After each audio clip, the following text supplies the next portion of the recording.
Si je vous dis cette semaine, vous allez vivre sans téléphone portable, qu'est-ce qui vous vient à l'esprit? Soyez attentifs à ce que ça produit en vous. Quelle pensée, quelle émotion peut-être? Peut-être parmi nous, il y en a certains qui se sont dit impossible. Donc c'est vrai, je ne considère pas cette proposition comme envisageable. Peut-être si nous nous projetons dans cette idée de faire une semaine sans portable, pour certains d'entre nous, ça suscite une émotion, on pourrait dire négative, du type embarras, ça va être compliqué. Ou alors peut-être même une forme de peur. Comment je vais rester au courant de ce qui se passe? Ou alors un sentiment de manque, c'est-à-dire et mes petites récréations de scroll pendant la journée. Et peut-être, pour certains, ça peut susciter une émotion positive du type « en vrai, ça me ferait tellement de bien ». Voilà. Qu'est-ce qui fait qu'aujourd'hui, et donc pas simplement pour les adolescents, mais pour beaucoup d'entre nous, l'usage des réseaux sociaux s'impose à nous comme une nécessité? Pourquoi ces médias, ces moyens qui n'existaient pas il y a 25 ans, qui étaient quasi inexistants, sont devenus des moyens qui ont une telle prise sur nos vies quotidiennes? Comment quelque chose dont personne n'avait besoin est devenu quelque chose dont nous ne pouvons pas nous passer?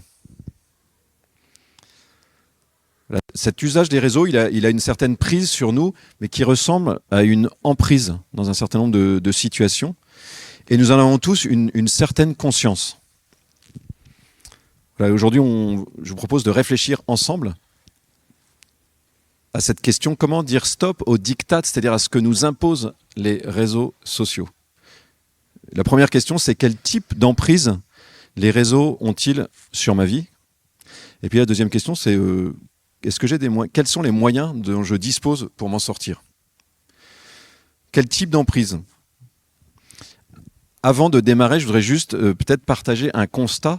C'est celui du modèle économique qui est sous-jacent à ces moyens qui nous sont proposés et que nous utilisons. C'est-à-dire que ce n'est pas étonnant que les réseaux sociaux provoquent une dépendance parce qu'ils sont pensés comme ça. C'est-à-dire qu'il y a un modèle économique, il y a des gens qui mettent de l'argent pour essentiellement, à la fois que ça soit gratuit, mais du coup que ce soit par le temps que nous passons dessus qui génère de l'information. Et cette information, elle est valorisable par des acteurs de l'économie. Mais donc, l'enjeu pour les personnes qui pensent ces moyens-là, c'est que nous y revenions et que nous y passions du temps. Alors parfois, on parle de neuromarketing, c'est-à-dire que la manière de nous vendre du temps passé est vraiment pensée à partir des progrès aussi des sciences, des fonctionnements de notre cerveau et des petits moyens de créer des petites dépendances. Voilà, on a tous entendu parler de ça.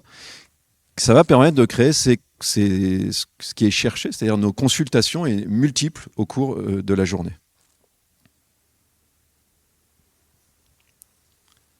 Parce que nous allons chercher des micro-gratifications, des petits plaisirs qui font que je continue à scroller, par exemple sur un fil, et que ça peut durer 20, 30 ou 40 minutes. Et honnêtement, lequel d'entre nous ne s'est pas dit un jour, voyez, en arrêtant de scroller au bout d'une séance un peu longue, pourquoi j'ai regardé ça?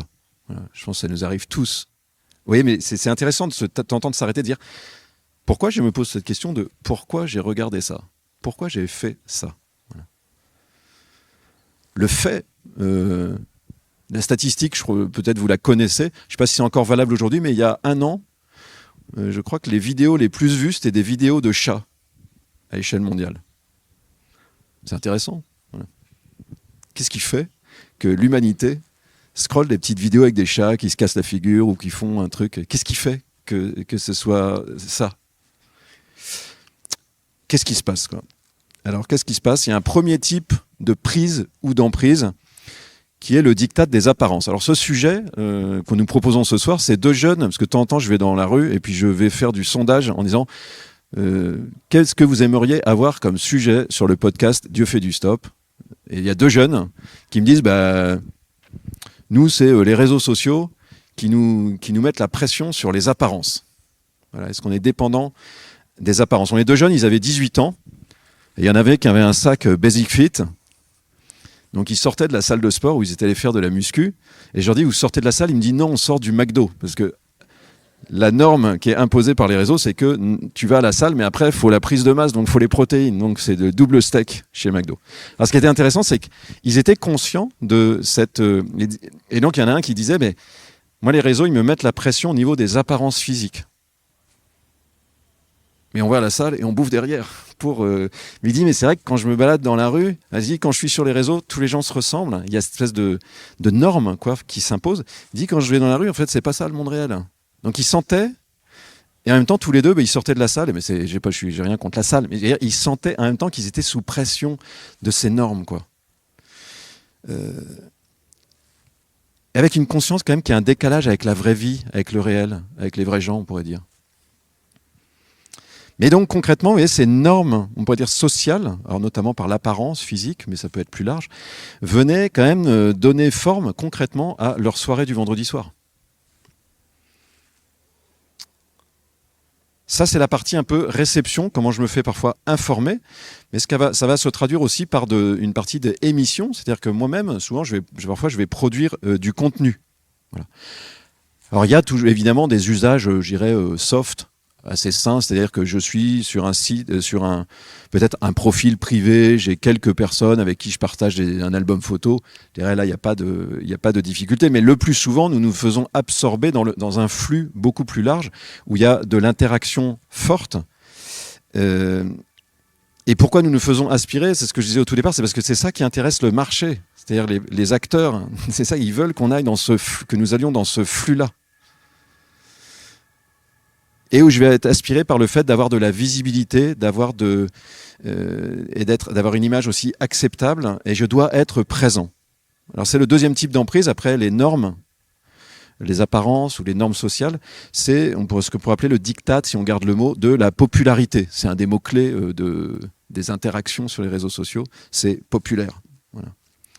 Et mes interactions, les likes, les commentaires, mes publications, ce que j'apporte, elles vont insensiblement, parfois d'abord, puis de plus en plus intensément, être déterminées par cette influence, voire cette pression un peu des normes. Et c'est la question, qui est une question présente dans toute l'histoire humaine, c'est la question de la reconnaissance sociale. C'est un besoin humain que nous avons en nous d'être reconnus par les autres, et donc ça c'est normal, mais ici ça se joue d'une manière un peu nouvelle et souvent dysfonctionnelle. Alors je donne quelques exemples, quelques modes de la reconnaissance sociale dysfonctionnelle. Il y a le mode Instagram. Il y a un mot que vous utilisez peut-être, c'est Instagrammable. Ça veut dire que c'est au niveau de beauté, de lissage, d'acceptabilité pour que je puisse le passer en photo. Voilà. On n'est pas tout le temps Instagrammable quand on se réveille le matin. Il y a plein de moments de la vie où en fait on n'est pas Instagrammable, sauf que la pression fait que si c'est un peu mon média, je vais communiquer que quand je suis Instagrammable ou quand je fais des choses Instagrammables. Donc vous voyez, on voit la dérive, elle est évidente. Je crée une espèce de e-vitrine de moi-même, assez ou très éloignée du réel. Or c'est le principal mode de relation sociale pour certains d'entre nous. C'est-à-dire qu'en fait, le temps passé sur les réseaux est parfois plus élevé que le temps passé dans des interactions, on pourrait dire, réelles, physiques. Donc c'est pas rien, c'est pas marginal. Le deuxième mode, c'est le mode TikTok. Alors, comme je pratique pas, je connais pas très bien, mais il y a sur TikTok, on a parfois le truc du défi, vous savez, du format qui se met en place. Voilà. Alors, il y a des défis peut-être amusants, c'est la petite danse peut-être que Paul, tu fais des petites danses chez toi. Vous voyez, il y a une danse du moment et donc chacun essaye de la reproduire, etc. Mais il y a aussi parfois des choses qui partent complètement dans le décor avec des des démarches un peu soit outrancières, soit où des personnes prennent des risques. Donc j'ai entendu que, je ne sais pas si c'était cet été ou un peu avant, il y avait une espèce de défi, c'était d'être le plus cramé possible en se mettant par l'huile de bronzage. Et il y a une espèce donc il y a des gens qui ont pris des risques au niveau de la santé, parce qu'il y avait une espèce de surenchère. Pourquoi ? Pour gagner du like, pour faire réagir, pour devenir un peu viral. Je dirais la dérive grossière, elle nous montre une tendance un peu. Elle nous montre en fait ce qui est l'espèce de peut-être de mouvement de fond. Le troisième mode, c'est le mode Snapchat, que je connais pas bien non plus, avec la Snap Flamme. C'est-à-dire que c'est mon amie enseignante là, qui m'a dit à midi, en fait, les élèves, ils m'ont dit, plus de 3 jours, pas possible, on va tous perdre nos Snap Flammes. C'est-à-dire que sur Snapchat, vous êtes gratifié si vous y allez tous les jours. Alors, si vous y allez, plus vous y allez. Si vous filez des vidéos plutôt que juste un petit mot, c'est encore plus de notes. Et si vous arrêtez plus de 3 jours, en fait, vous perdez. Et donc, vous disparaissez, quoi. Et donc, pour eux, c'était intéressant. Et cette classe, ils ont dit 3 jours, impensable. Parce qu'on va perdre notre espèce de... Je vais perdre ma visibilité. J'ai une bonne note, je suis un bon pote. Vous voyez, cette espèce de virtualisation, voilà, qui est quand même quelque chose qui interroge, et une dépendance du coup qui se crée. Et puis un quatrième mode, on pourrait dire qu'il y a un peu tout réseau confondu, mais on pourrait mettre dedans aussi, vous voyez, des réseaux qui paraissent beaucoup plus sérieux, comme du type LinkedIn, vous voyez, qui est la version un peu pour la version pro, un peu sérieuse. C'est un peu mais en fait, ça joue aussi. Enfin, c'est marketé sérieux, mais en fait, il y a des ressorts qui sont apparentés. C'est le FOMO. En anglais, c'est Fear of Missing It, ça veut dire la peur de manquer quelque chose. Je reste sur les réseaux, je me connecte tous les jours parce que il faut que je sois au courant.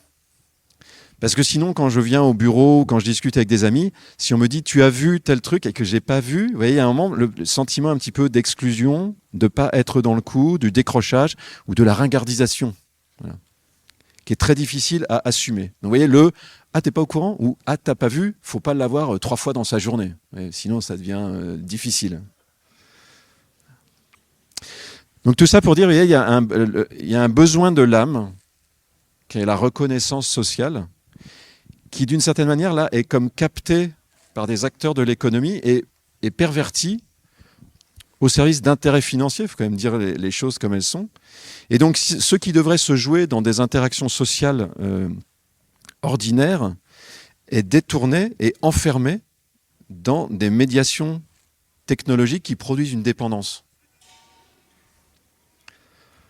C'est la marchandisation du lien social, si on va un peu au bout, vous voyez, d'une vision politique de l'affaire, et notamment de l'amitié. Et un troisième type d'emprise, après celui des normes, et puis celui de la popularité, de la reconnaissance sociale, un troisième type d'emprise, c'est celui du diktat de la distraction. On en a déjà parlé un certain nombre de fois ici et sur le podcast. Je rappelle juste, vous voyez, dans l'usage des réseaux, il y a un grand moyen très efficace de distraction, c'est-à-dire de me détourner d'une attention, à moi-même notamment. Et donc c'est évident que ce qui a toujours été difficile pour l'homme, Pascal en parlait au XVIIe siècle de manière très profonde, il disait, vous voyez, la difficulté d'être face à soi-même, dans le silence. Il dit tous les problèmes de l'humanité viennent du fait qu'on ne peut pas tenir 3 heures en silence dans sa chambre. Voilà. Mais c'est évident qu'aujourd'hui, ce qui vient occuper cette peur du vide ou cette difficulté d'être face à soi-même, c'est le grand moyen, c'est ça. À d'autres époques, c'était d'autres choses. Mais là, ce moyen de distraction, il est vraiment rentré dans tous les interstices et il vient fragiliser quelque chose, et donc il crée une accoutumance à la distraction et une capacité de moins en moins forte de me tenir dans le silence. Plus de quelques secondes ou quelques minutes, on va dire. Tout de suite, il faut que j'ai quelque chose. Je veux remplir l'espace et le sentiment de vide. Comment dire stop ? Je propose 5 étapes. Une première étape, on l'a fait ensemble, c'est de prendre conscience de ce modèle économique. C'est-à-dire que c'est normal qu'il y ait une emprise parce que c'est pensé et construit pour ça. Donc la technologie que nous avons dans la main, là, cette technologie-là, ce n'est pas quelque chose de neutre. C'est quelque chose qui nous pousse dans un certain sens. La conséquence concrète qu'il faut bien se mettre dans la tête, et c'est ça ma première étape, c'est que c'est pas juste moi, vous savez, qui doit me raisonner en me disant, alors qui parmi nous, vous voyez, c'est déjà dit, faudrait que je diminue les réseaux. Je pense que tout le monde se dit ça, faudrait que je diminue. Qu'est-ce qui fait que nous n'arrivons pas à le faire? C'est-à-dire qu'il faut être conscient qu'il va falloir de l'énergie. Il va falloir de l'énergie pour changer de pratique, parce que ces outils, ces moyens-là ne sont pas neutres. Tant que nous pensons que c'est neutre, nous pensons que le problème vient simplement de nous et qu'avec un petit effort, on va y arriver. Mais c'est pour ça qu'on n'y arrive pas. C'est un peu comme si, vous savez, ça vous est déjà arrivé de prendre un vélo, je ne donne pas de nom, parfois un Vélib. Ça vous est déjà arrivé de prendre un Vélib qui roule droit? Non. Est-ce que ça vous est déjà arrivé de prendre un Vélib, vous voyez, qui est un peu tordu et qui vous pousse comme ça, c'est-à-dire qui part sans arrêt vers la gauche? Voilà. C'est ça, en fait, que nous avons. Nous avons une technologie qui part sans arrêt dans un sens. Et donc, il y a une résistance à apporter. Il y a de l'énergie à mettre. Voilà. Il y a un truc qui est tordu. Étape 1 de cette prise de conscience. Et la deuxième prise de conscience que je vous ai proposée en regardant les trois principaux types d'emprise, c'est pour chacun de nous de se dire, c'est quoi, moi, l'emprise principale? C'est plus les normes? Est-ce que c'est plus la question de la popularité, de la reconnaissance sociale? Est-ce que c'est plus la peur du vide? Voilà. C'est bien de prendre le temps, en silence, de s'arrêter un petit peu, c'est ce qu'on fait en étant là. C'est dire, au fond, voilà, qu'est-ce que je cherche quand je vais consommer du réseau social? Qu'est-ce que j'essaye d'alimenter en moi? L'étape 3, qui est peut-être la plus cruciale, c'est de faire des expériences neuves ou des expériences alternatives. Bon, notre professeur, avec sa semaine sans téléphone, voilà, c'est ça qu'elle cherche à provoquer. C'est-à-dire, faites l'expérience d'autre chose. Parmi nous, je pense qu'il y en a, parfois on s'arrête, on se dit, allez, aujourd'hui, j'essaye de ne pas utiliser. Vous voyez, la journée sans. Un autre chose intéressante, c'est-à-dire, tiens, je participe, je sais pas, j'ai participé à un mariage récemment, et maintenant, quand la mariée s'avance, elle a une haie de téléphone portable, vous savez. Alors, à la fois, c'est bien et c'est un peu triste quand même. Il y a quelque chose de... Et on voit quand il se passe quelque chose d'un peu marquant, je sais pas, dans la rue, un truc et machin. Je sais pas, Paris Saint-Germain, là c'était dans le quartier ici, Paris Saint-Germain, là je crois qu'on a gagné une finale il n'y a pas très très très longtemps. Mais on était en train de filmer parce qu'on pressentait qu'il allait avoir le but ou les dernières secondes. Donc on filme une vidéo d'une fin de match pour pouvoir publier mais je veux dire, donc il y a un écran entre moi et un autre écran et les autres qui sont autour.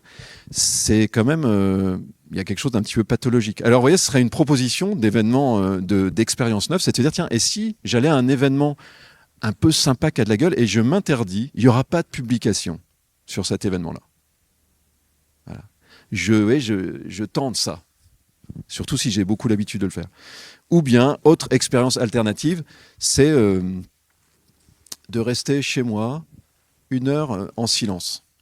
Voilà. Pour ne pas devenir fou, il faut parfois s'essayer à quelque chose du type méditation, pleine conscience, ou bien prière, voilà, s'adresser à Dieu. Et à chaque fois, il y a la question on pourrait multiplier des exemples d'expériences un peu alternatives, et à chaque fois se dire, mais qu'est-ce qui se passe? Donc je testais des choses. Moi, je vous encourage, tester des choses. Pensez à un truc, vous voyez, vous dites, tiens, là, je vais me passer, je vais pas aller sur les réseaux là-dessus. Je vais voir ce que ça fait. Je vais pas aller sur tel réseau pendant 15 jours. Et je vais voir si, en fait, vraiment, ça m'empêche de respirer à un moment, ou si, en fait, je peux vivre sans. Et après, c'est goûter. Goûter les bienfaits que ça produit. prenez le temps de sentir peut-être la joie plus grande d'avoir participé à une fin de match sans avoir filmé vous voyez, d'avoir été dans l'événement de manière avec plus de prise, avec plus d'ancrage. Vous voyez, goûtez ça. La joie qui peut venir, la fierté de réaliser quelque chose plutôt que d'être sans arrêt dans l'espèce de commentaire ou de distance de regard sur soi, comme ça, intermédiaire.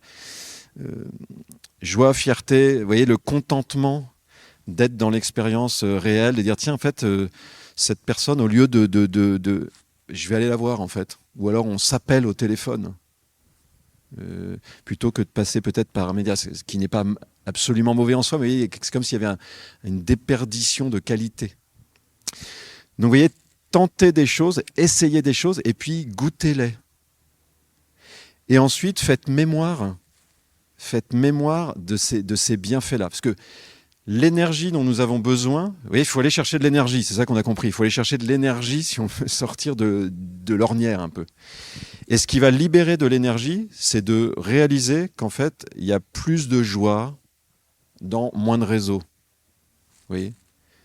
Il faut identifier les expériences fortes, vous voyez, plus nourrissantes humainement, et en faire mémoire. Et en faisant mémoire, vous voyez, il y a quelque chose en nous qui va garder. Mais faire mémoire, c'est-à-dire se souvenir régulièrement de « Tiens, là, quand pendant une semaine, j'étais je ne sais pas où et que je ne captais pas, en fait, c'était super, là. Il y a une espèce de respiration qui s'est installée, là. » Se souvenir de ça, parce que très vite, on est repris et nous oublions. La Bible n'arrête pas de nous inviter à nous souvenir des expériences humanisantes, positives, qui nous montrent la bonne direction à suivre. Donc, testez, goûtez et souvenez-vous des expériences alternatives, neuves, que vous avez faites. Une quatrième étape, c'est ça, vous voyez, essayez de le vivre avec d'autres. Voilà. Alors peut-être que on pourrait se connecter entre nous et faire des petits groupes WhatsApp d'encouragement à sortir. Mais en tout cas, moi, je vous invite vraiment à trouver une autre personne, vous voyez, qui va dire, je sais pas, pendant une période donnée, on se donne un objectif et on a envie de faire ça. Voilà. Pour s'encourager mutuellement. Et quelque chose qui précisément vient fragiliser et dégrader du lien du côté de l'amitié et du social, ça va se contrer le plus efficacement en se reconnectant avec de l'encouragement d'amitié et social. Donc, on lutte, on réagit, on cherche des expériences neuves, pas tout seul. Là, vous commencez à gagner en puissance. Et puis la dernière étape, c'est de s'ouvrir à une dimension spirituelle dans cette démarche-là, c'est-à-dire le vivre pas simplement avec d'autres, mais aussi avec Dieu. Parce que la présence de Dieu ou l'ouverture à Dieu ou la connexion à la dimension spirituelle en nous, à la transcendance, va venir aussi répondre à cette espèce de besoin, vous voyez, au type d'emprise, on va dire, qui se forme. Et le fait que nous courions après du besoin de reconnaissance sociale est lié, pour une part, en tout cas c'est ce que je vous propose comme hypothèse de travail, au fait que nous n'avons pas rencontré le regard de Dieu sur nous. C'est-à-dire, le moyen le plus puissant de goûter la reconnaissance, d'être reconnu, c'est de se découvrir connu par Dieu. Donc, il y a la reconnaissance sociale entre nous, qui est quelque chose d'important, mais le jour où tu croises le regard de Dieu, je veux dire, tu décolles d'un étage, quoi. Il se passe autre chose à ce moment-là. Et donc, espèce de besoin de reconnaissance horizontale, tout à coup, il retrouve des proportions beaucoup plus mesurées. Il y a autre chose qui est alimentée dans ton âme. Vous voyez, de la même manière, la connexion à Dieu, elle fait que l'angoisse, ou parfois la peur, ou le vertige dans le silence, tout à coup se transforme. C'est-à-dire que le silence devient un silence non pas de solitude, mais un silence habité. Je ne suis pas tout seul quand je suis dans le silence. Voilà. Cette expérience-là, évidemment, elle change la donne. Elle change la donne.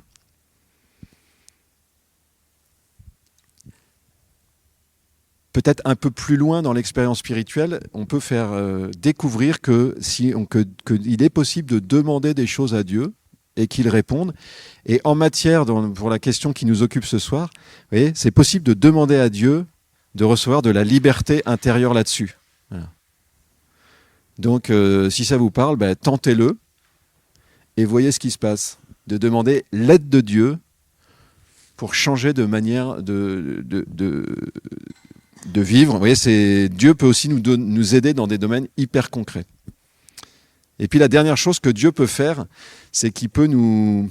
C'est-à-dire Dieu à la fois peut nous aider, mais Dieu aussi peut nous parler. Peut-être ça peut paraître étrange pour certains d'entre nous, mais c'est une vraie expérience. Dieu peut nous appeler intérieurement. Et je termine par ça, parce que moi, à titre personnel, ce qui a changé mon usage de mon téléphone portable en mode consultation compulsive, c'est une parole de Dieu qui m'a dit stop. Je veux dire, quand c'est venu intérieurement et que ça vient de Dieu, ça a une puissance. Ouais, c'est comme si quelqu'un que vous aimez beaucoup, quelqu'un qui a une autorité dans le bon sens du terme par rapport à vous dit, et en qui on a confiance. Et quelqu'un vous dit arrête. C'est beaucoup plus puissant que si je suis tout seul face à moi-même. Je peux, vous voyez, arriver à faire des choses. Mais quand tu as Dieu qui te parle, ils disent stop. Mais comme une parole de vie, pas comme une espèce d'exigence inhumaine d'un truc que tu ne peux pas arriver à faire, ce qui t'aide aussi à le faire. Voilà. Donc je vous partage ça parce que moi, c'est le truc qui a fait la différence. Donc nous pouvons nous ouvrir, je vous ai donné ces 5 moyens à chacun de nous, vous voyez, nous ne sommes pas démunis, voilà, nous ne sommes pas démunis, une autre manière de vivre est possible. Et l'enjeu, c'est de libérer ces espaces intérieurs, vous voyez, de retrouver de la connexion avec les autres, de l'ouverture aussi par rapport à nous-mêmes, un regard sur nous-mêmes, et aussi de recréer aussi cette ouverture qui donne des possibilités de croissance dans notre relation avec Dieu et dans notre vie intérieure. On va terminer en prenant quelques instants pour méditer. Si ça vous aide, vous pouvez fermer les yeux.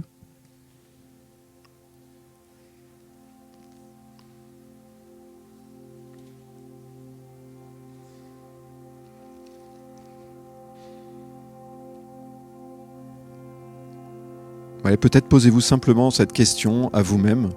C'est-à-dire, au fond, quand dans cette consultation, un peu dans la part excessive de consultation des réseaux, le temps que je passe, qu'est-ce que je cherche au fond ?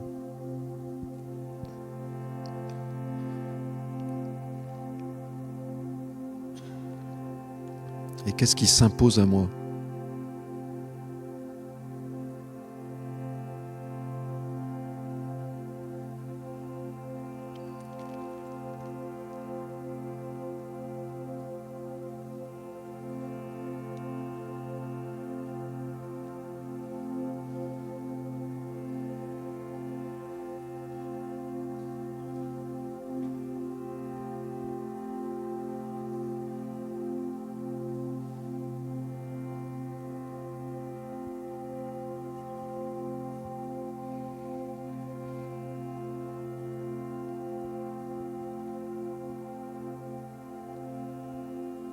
Pendant quelques secondes, après, je vous invite à juste vous dire, tiens, et si j'essayais quelque chose de nouveau, si je testais une nouvelle expérience, ça serait quoi ? Vous voyez, quel serait le geste que vous auriez envie de poser comme type d'expérience neuve là, cette semaine, pour essayer de goûter autre chose ?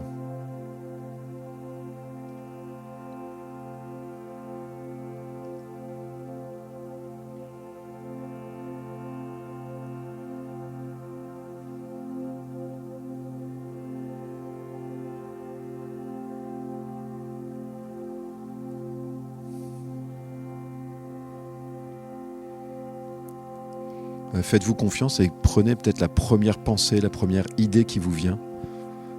Puis creusez ça et testez-le cette semaine.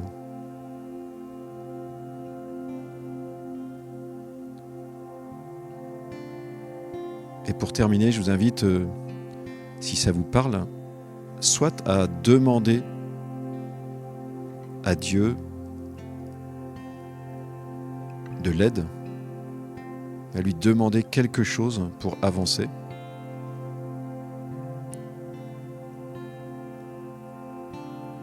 Ceux qui voudront, ce sera possible de le faire aussi à la fin de l'escale en demandant la prière d'autres personnes. Donc ça, vous pouvez demander quelque chose à Dieu maintenant, soit alors vous pouvez demander à Dieu s'il a quelque chose à vous dire sur ce sujet. C'est une expérience un peu plus audacieuse, et d'oser vous ouvrir intérieurement et dire « Seigneur Dieu, si tu as quelque chose à me dire, parle. »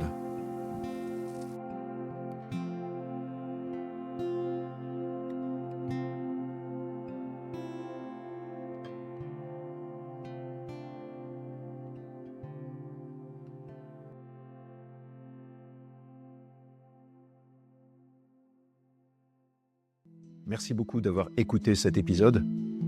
Il y a forcément une personne autour de vous à qui ce podcast peut faire du bien. Prenez 15 secondes maintenant pour lui partager l'épisode. Et abonnez-vous.